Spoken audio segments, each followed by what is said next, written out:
नमस्कार दोस्तों, मैं doctor Rakesh Singh Baghel, MD anaesthesia एवं क्रिटिकल केयर का स्पेशलिस्ट हूँ। नोबल हॉस्पिटल में कार्यरत हूँ।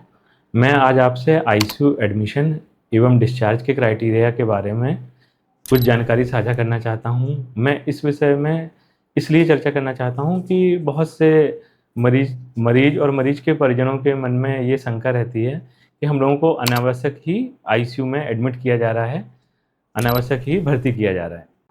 आईसीयू में एडमिशन के कुछ क्राइटेरियाज होते हैं। हम उसको मोटा-मोटी तौर पे 2 चीज़ों में डिवाइड कर सकते हैं। एक तो इलेक्टिव, जैसे कि कोई मेजर सर्जरी होनी है जिसमें बहुत ज़्यादा ब्लड लॉस की संभावना है, या पेशेंट को ऑपरेशन के बाद भी वेंटिलेटर पे रखना है, जैसे न्यूरो सर्जरी या बहुत कार्डियक सर्जरी जिसमें ऑपरेशन के बाद भी वेंटिलेटर पे रखते हैं, या ड्यूरिंग ऑपरेशन और ऑपरेशन के बाद बहुत ज़्यादा हीमोडायनेमिक अनस्टेबल होने की संभावना रहती है। ऐसे मरीज को हम आईसीयू में रखते हैं और ये इलेक्टिव हो गया। दूसरा रहता है क्राइटेरिया इमरजेंसी।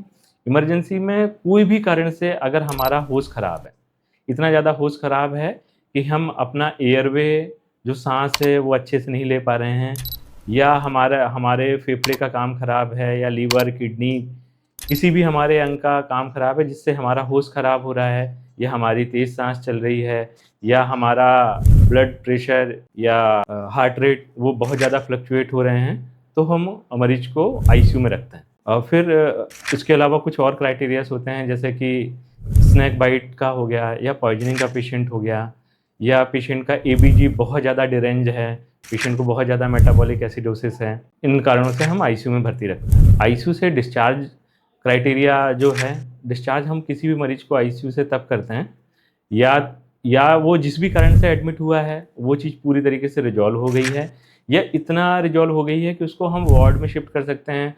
अब 24/7 उसको मॉनिटरिंग की आवश्यकता नहीं है, वाइटल्स उसके स्टेबल चल रहे हैं, ऑक्सीजन की रिक्वायरमेंट मिनिमम है। मतलब पहले से काफ़ी चीज़ें सेटल हो गई हैं। या तो ऐसा हो जाता है तो हम उसको आईसीयू से वार्ड में शिफ्ट कर देते हैं और वहाँ से डिस्चार्ज कर देते हैं। या दूसरा, अब हमें ऐसा लगता है कि अब मरीज में इससे ज़्यादा सुधार नहीं हो सकता, जैसे कि हेड इंजरी का पेशेंट है, पेशेंट वेजिटेटिव स्टेट में जा चुका है, अब उसका इससे ज़्यादा होश में सुधार आने की संभावना नहीं लग रही है, या पेशेंट के फेफड़े इतने ज़्यादा कंप्रोमाइज़्ड हैं, आईएलडी का पेशेंट है, उसको ऑक्सीजन सपोर्ट मिनिमम लगना ही है, या पेशेंट को वेंटिलेटर का सपोर्ट लगना ही है, चाहे हम आईसीयू में रखें, चाहे वार्ड में रखें, चाहे घर में रखें। ऐसी स्थिति में फिर हम मरीज को आईसीयू से वार्ड में और वार्ड से फिर घर के लिए डिस्चार्ज कर देते हैं। अगर आपको जानकारी पसंद आई हो या आप इसके बारे में और कुछ जानना चाहते हों, तो आप चैनल को लाइक करें, सब्सक्राइब करें और हमसे कॉन्टैक्ट कर सकते हैं।